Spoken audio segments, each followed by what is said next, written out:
Testing, testing, testing. Testing from standing up straight. Okay.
Well, good morning. Thank you all for being here again today.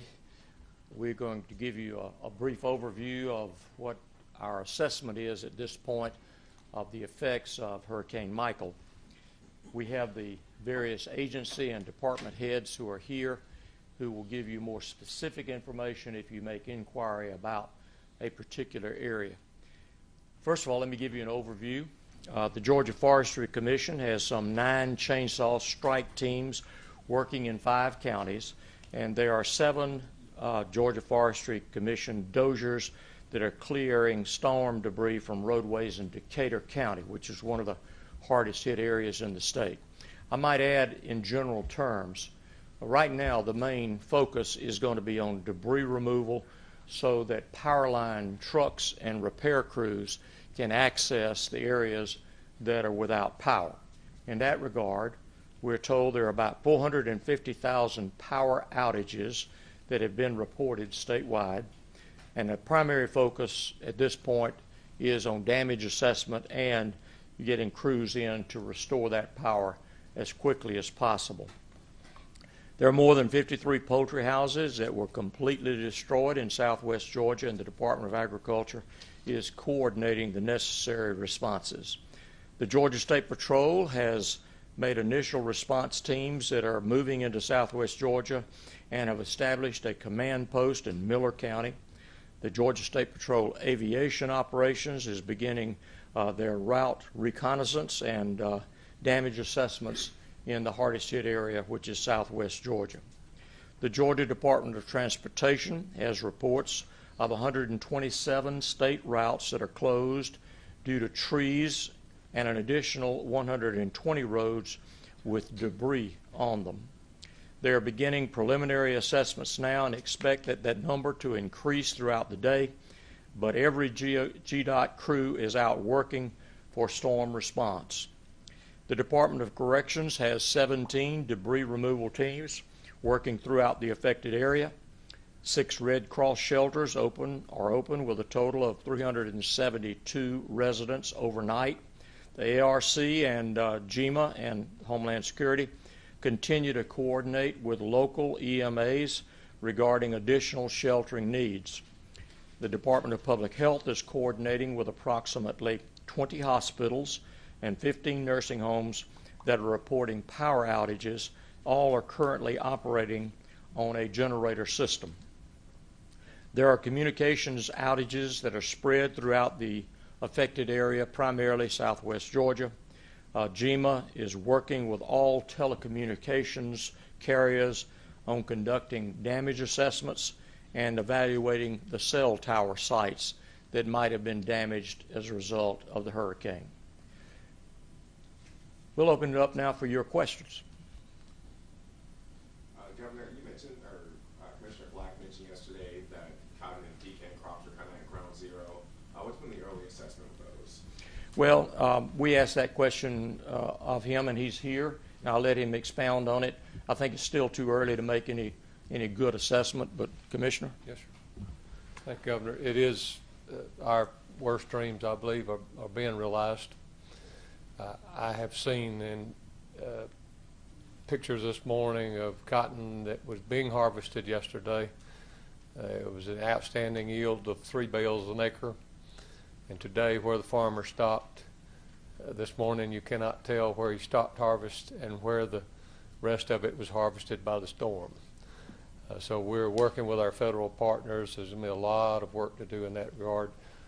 Some pecan affected areas from last year are have somewhat escaped a little bit, but then there are others that we're not even having communication with them yet. We're still trying to reach those growers in southwest Georgia. So it's a very serious day for agriculture. This is going to have a lingering effects to the rural parts of our state for some time to come. But we look forward to keeping you informed as we move forward. Thank you. Thank you, Commissioner. Anyone else? We heard about one death related to this storm here in Georgia, and apparently a young girl. I know that's got to be tough for you to hear. I wanted to know if you had any other updates on human. That's all we have heard, and it was apparently a tree that fell on her house or trailer, whatever. And that's unfortunate when you have loss of life. But we don't deal with that issue primarily from our office. We're waiting on any further reports, but thank goodness that's the only one that I'm aware of at the present time. Governor, you spoke with President Trump yesterday. He declared a federal disaster today, earlier today. Talk about what impact that has on the state and its ability to respond to the state. Well, we have gotten a partial granting of federal response for our request for assistance. It relates primarily to debris removal at this point in time, which is, of course, our priority item. Not all of the counties, I'm told, were included in that federal debris removal approval, but hopefully the major ones are going to be covered by the expenses incurred in that. That will continue to be an ongoing issue because debris removal is always a big issue after a hurricane in Georgia because we have so many trees that are adversely affected with high winds. But we do anticipate perhaps that the President will come and view portions of our state that were affected. We feel certain that he probably will go to Florida. We're hopeful that if he goes to Florida, he will also see fit to come to Georgia and see the affected areas here. I still do not have confirmation on that issue yet.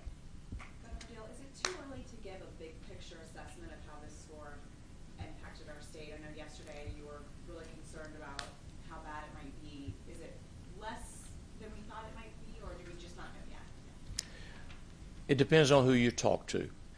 If you're one that got hit, it was a real disaster, obviously. It is still very early in the process. Many of the agencies that are represented by the heads who are here today are still in that assessment stage. Really couldn't do much during the nighttime hours, and really only this morning after the sun came up can you give a very thorough assessment. We have the helicopters that are doing their job in that regard. It is still too early to give some summarization of what the total effects are. Governor, you said that the Decatur County seemed to be hardest hit. Can you expound on that a little bit? You know, why it was hardest hit, what you saw there, or what's been reported there? Well, that is one of the harder hit areas. As we know, it came across the Florida Panhandle and then into that corner of southwest Georgia. And those counties that are in that area, Seminole and the others, they're the ones that were the most heavily impacted. They're also the ones that, because of that impact, have been more difficult to assess because communications in some respects have been drastically reduced. So as we get those abilities to communicate and get firsthand reports, we'll be in a better posture to be able to give you all a further report later.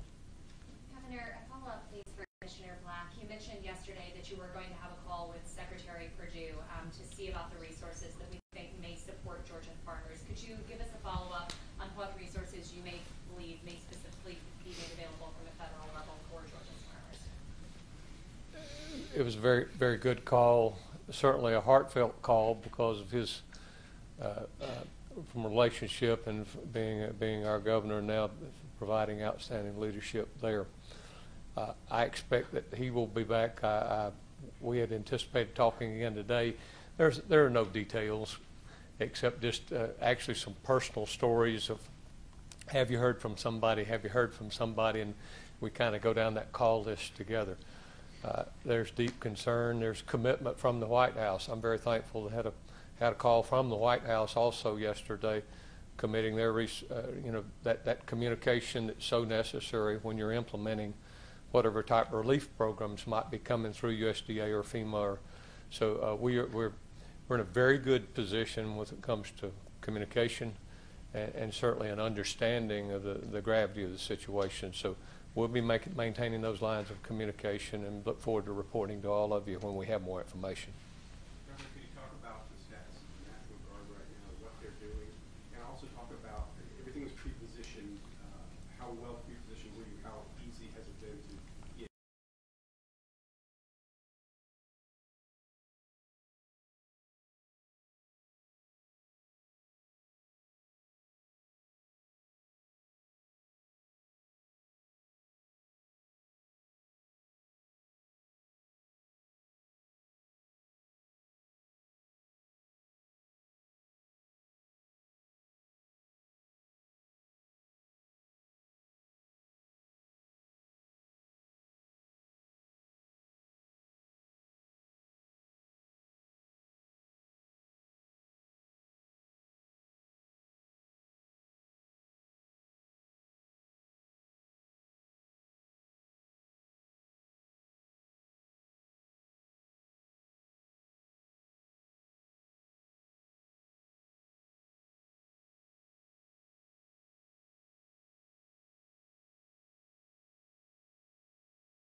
Enough to have generators, and of course those are the important ones, the hospitals and the nursing homes, and we are told that all of them have power, many of them by way of generators, that we are working with the power companies. They're working to make sure that the regular supply of energy is restored as quickly as possible. Thank you for your question.